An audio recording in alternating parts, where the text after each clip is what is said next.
Hi, my name's Erin Mccarthy and my Give and Takeover commission at Mirror Plymouth College of Art is called Before the Linyow Came.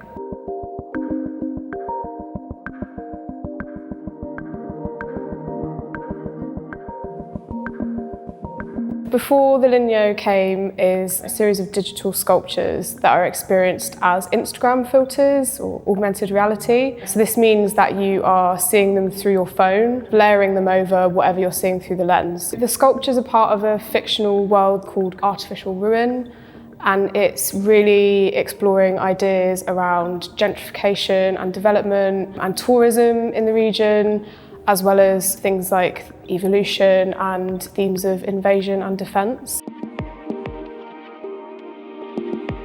The Forgotten Corner of Cornwall refers to an area in South East Cornwall. It's really important to me because I grew up there, and it's an area that often gets bypassed ever since they built the Saltash Bridge. People who are coming to visit tend to miss this part. It's full of this really interesting, rich history, from pagan holy sites to the ruins of military installations, and also more recent histories of communities that have made their home there. So having grown up in that part of Cornwall, it was always really apparent to me the disparity between different levels of wealth and privilege. And despite the fact that it's got this reputation of being forgotten, issues around tourism and gentrification have really found their way there. That's really what inspired me to start making this work, was having to deal firsthand with the fear that comes with seeing how capital-centric developments were really affecting the landscape of the place that I grew up in.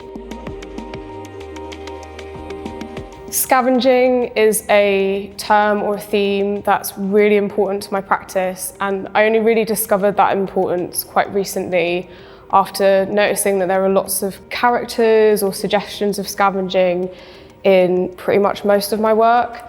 There tends to be people who are looking for something, who maybe discover something different, and it's this reference to the collective anxiety that we're all feeling about the collapse of society. But it also refers to my process. So I do, through my fiction making, draw references from all over the place. It could be scientific research or developments in technology.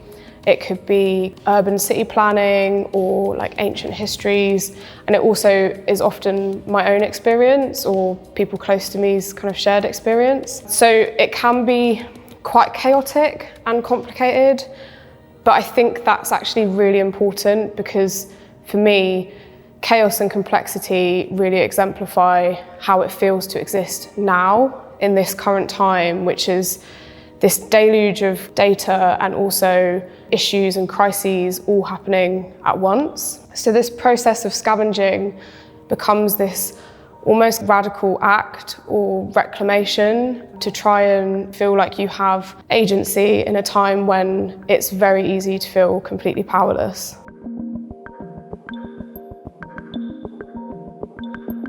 When you're dealing with world building and that really expansive storytelling, it can be really overwhelming. You're comparing it to projects often that have been, 5-10 years in the making, and it's really difficult to know where to start.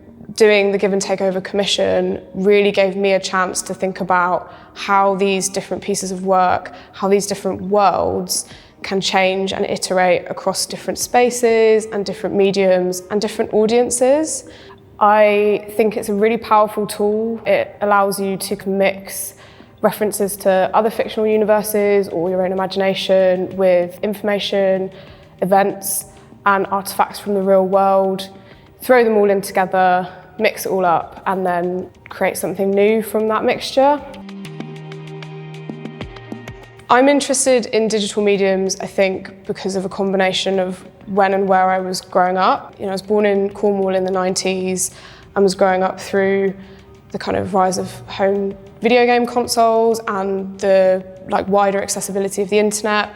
So spending half my time in these fantastical and somewhat ominous digital worlds, while also being surrounded by, lush fields and forests and cliffs of Devon and Cornwall.